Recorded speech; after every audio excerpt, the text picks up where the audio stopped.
It is no secret what the landscape is trying to tell us. Monocultures for miles, the desertification of farmland, the pollution of aquifers, and the mechanization of all natural processes are the reality of modern farming. Agricultural education provided by the FFA serves the needs of major agri-giants who make up the executive board of the FFA organization. Cargill, Tyson, Monsanto, and DuPont maintain the current state of industrialized and fossil fuel-dependent agriculture by designing the FFA's curriculum to include the aggressive use of biotechnology and highly mechanized agricultural systems.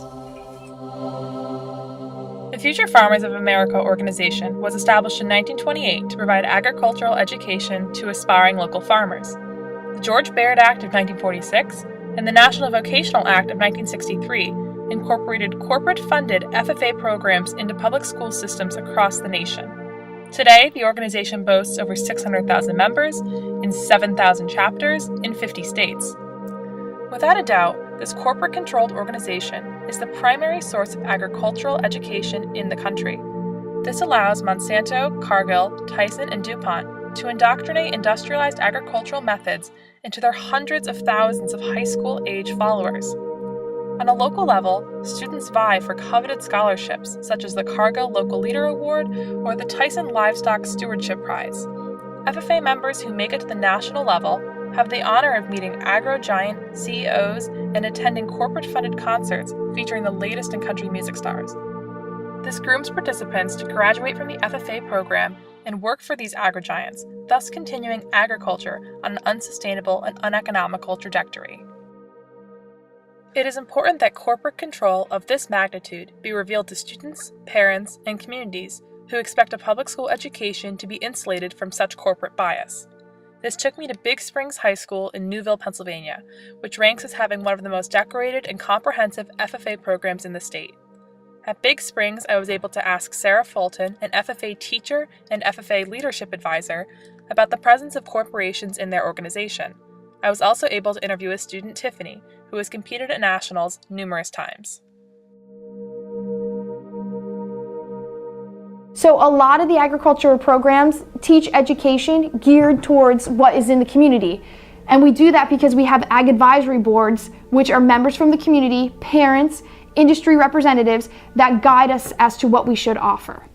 So as far as the big giants influencing what we teach, I do not see that happening because National FFA does not influence what we teach. Okay. Now, could they have a pull into maybe the FFA? They could, and they do when they go to national convention. These big giants, Toyota, Ford, they're the ones that are putting up huge displays and giving kids a lot of scholarships, a lot of opportunities, a lot of gifts, and a lot of prizes to try to get them to come to their company when they graduate. Well, I think these large agricultural companies, when they're trying to make the public aware about agriculture and the importance in everyday life, they're not really focusing on the FFA kids when they do that because they know those FFA kids are understanding that and learning that through their classes.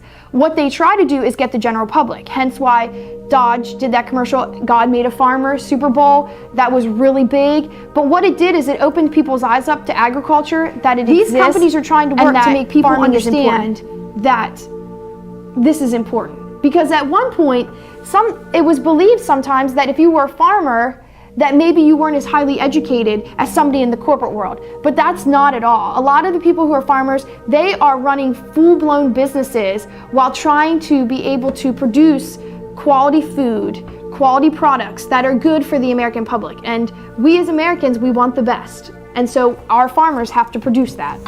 When I was talking to your teacher about maybe like how much corporations fund the FFA, which means it was 89%, it was 16.8 million. Was that, and like the same question I asked her, was that surprising to you? Is that something you expect?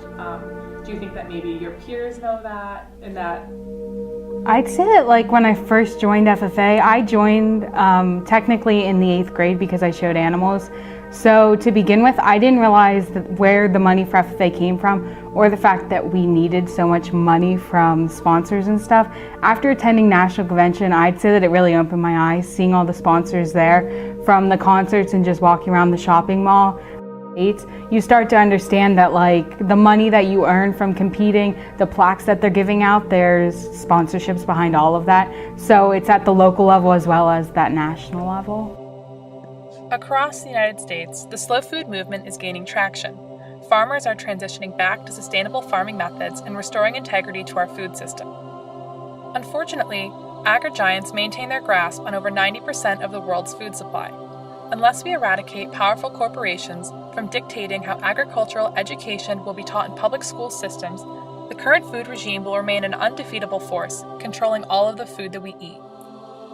When students are taught the FFA's motto, learning to do, doing to learn, earning to live, and living to serve, they should ask themselves, what are we learning, and for who are we serving? Maybe then, corporate influence in this organization can be revealed.